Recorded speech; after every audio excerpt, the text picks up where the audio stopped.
Je vais te montrer concrètement comment tu peux utiliser la deuxième loi de Kepler dans un exercice bilan type bac. Donc une question où on va te demander carrément d'énoncer la deuxième loi de Kepler en te basant sur un schéma. Donc je vais te faire ça, tu vois, je suis allé chercher un extrait, donc ça doit être du bac 2016. Mais bon, on s'en fiche, de toute façon on te demande dans une question d'expliquer, tu vois, en vous appuyant sur le schéma habituellement proposé, comme celui représenté ci-dessous, énoncer la deuxième loi de Kepler. Donc en gros, bref, question de cours, énoncer la deuxième loi de Kepler, et il faut l'expliquer avec un schéma. Donc je vais te montrer comment tu peux faire pour expliquer ça avec un schéma. Et tu vois quelle petite question qui vient juste derrière, en t'aidant de ce que tu auras expliqué juste au-dessus, démontrer quelle est la vitesse la plus importante entre la vitesse au point A et la vitesse au point B. Donc ça vient aussi de l'histoire de la deuxième loi de Kepler. Donc je vais te montrer comment faire. Tu vois, la deuxième loi de Kepler, elle a un énoncé. Cet énoncé, souvent tu l'écris sur une fiche Bristol, tu es content parce que voilà, tu l'as écrit, tu te dis c'est cool, j'ai retenu, voire même tu le rentres dans ta fameuse calculatrice et puis tu dis cool, j'ai mon énoncé de la deuxième loi de Kepler. Sauf que si tu l'apprends juste brutalement comme ça, c'est très dur à réexpliquer. Comme d'habitude, je te dis, il faut que tu comprennes ce que tu apprends, comme ça tu le retiens. Donc là, je vais t'expliquer concrètement comment retenir simplement cette histoire de deuxième loi de Kepler. Ok? Allez, c'est parti. Donc je m'appuie sur leur schéma, mais tu vois, je vais le customiser un tout petit peu ce schéma parce que je vais rajouter un point ici que je vais appeler S1. Donc S comme système, d'accord? Donc S1, S1'. Donc on s'imagine que le mouvement il se fait comme ceci. Et puis là, du coup, ce point, je vais l'appeler S2. Et là, S2'. Ça va? On va dire la chose suivante. Soit delta T1, la durée mise pour aller de S1 à S1'. Donc la durée mise, j'écris pas tout, hein, mais bon voilà, je te dis les choses à l'oral et je mets quelques mots pour fixer les idées. Donc delta T1, c'est le temps que met mon système pour aller de S1 à S1'. Et delta T2, la durée mise pour aller de S2 à S2'. Ok, jusque là ça va. Ensuite on va assurer ici l'air en bleu. Je te propose qu'on l'appelle A1. Donc indice 1. Et puis l'air, ici on va l'assurer en verte. Voilà, on va l'appeler A2. Ça marche? Et bien on va dire la chose suivante. Si delta T1 égale delta T2, alors A1 égale A2. Et là, en fait, je t'ai énoncé la deuxième loi de Kepler pour que tu la comprennes. La deuxième loi de Kepler, elle te dit que les segments qui relient le foyer au système balayent des aires égales pendant des durées égales. Tu vois mon segment qui est ici, là, que je vais représenter, là. Tu vois ce segment? Bon, imagine qu'il tourne pour aller jusqu'à S1'. Enfin, voilà, pour aller jusqu'à cette position. Il va donc balayer l'air A1.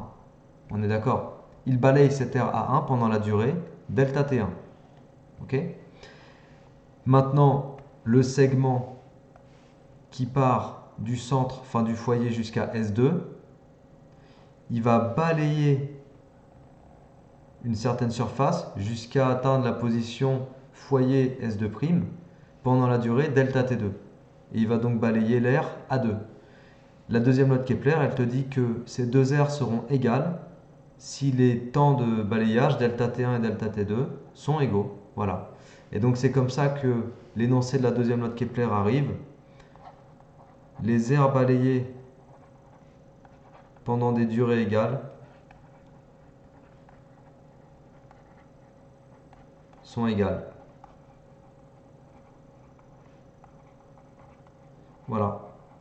Et moi, en fait, pour moi, c'est beaucoup plus clair de se le formuler comme ça sur une feuille.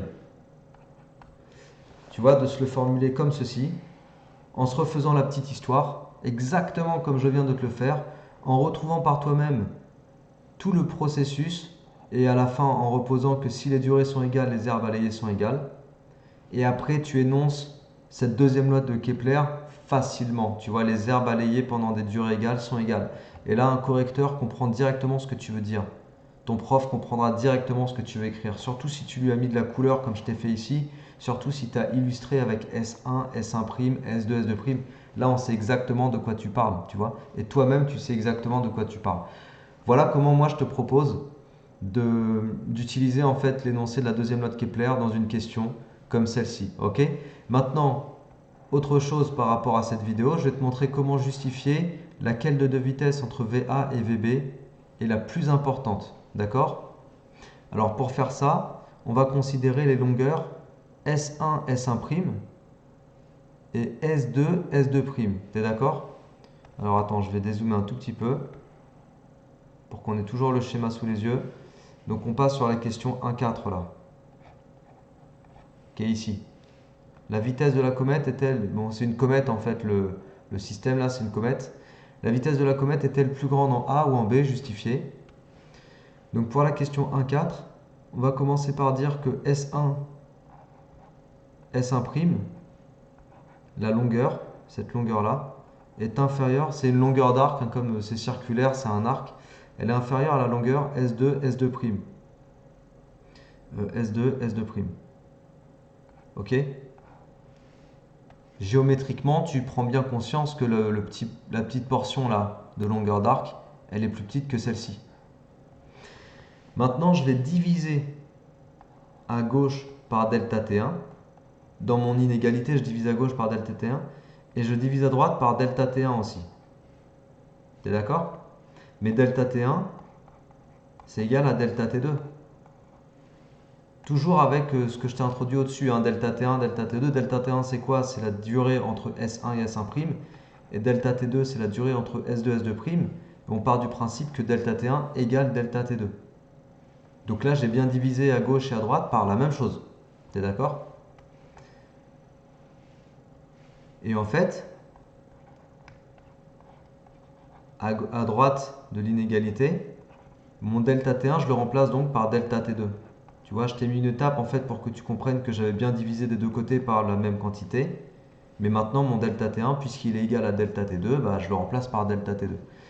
Et qu'est-ce que tu as à gauche? Bah, tu as une distance parcourue pendant une certaine durée. Donc en fait, tu as la vitesse sur le trajet 1. Tu vois, tu as une distance, ça c'est une distance. Ok, ça c'est une durée. La durée pour parcourir la distance S1, S1'. Du coup, distance divisée par durée, bah, ça te fait la vitesse moyenne sur le trajet 1. Et qu'est-ce que tu as à droite? Bah, tu as la vitesse moyenne sur le trajet 2. Donc la vitesse moyenne pendant le trajet 1, elle est inférieure à la vitesse moyenne sur le trajet 2. Ça veut dire que la vitesse moyenne ici en A, elle est inférieure à la vitesse moyenne en B. Donc VA plus petit que VB. Voilà, c'est ça en fait qu'on vient de mettre en place. VA plus petit que VB. Et on a la justification qui va avec. En tout cas, moi, c'est comme ça que je te propose de justifier une telle question. Ok? Voilà, donc c'est tout pour cette vidéo. Je voulais te montrer comment utiliser concrètement la deuxième loi de Kepler, comment l'énoncer facilement et savoir la retrouver par toi-même facilement en utilisant un schéma comme celui qu'il te propose. Mais tu peux aussi, toi, t'entraîner sur des feuilles blanches à reproduire ce schéma et puis à remettre ce petit déroulé là pour être sûr de bien comprendre ce dont il est question. Et puis voilà, je t'expliquais aussi comment mettre en évidence que la vitesse, quand tu es proche de l'astre attracteur, proche du foyer, elle est plus grande que quand tu es éloigné du foyer. Tu vois, on l'a mis en évidence. On l'a mis en évidence ici. Ok? Voilà, c'est tout pour cette vidéo. J'espère que ça t'a plu et que ça t'a aidé à mieux comprendre. Donc n'hésite pas à partager autour de toi si tu aimes ce que je fais, si tu penses que ça a de l'intérêt. J'espère que, bah voilà, que ça va te permettre de réexploiter ces notions-là dans d'autres exercices, dans un contrôle ou dans un bac éventuellement ou dans un exo-bilan. Et puis, bah, travaille bien. Je te dis à la prochaine. Ciao, bye.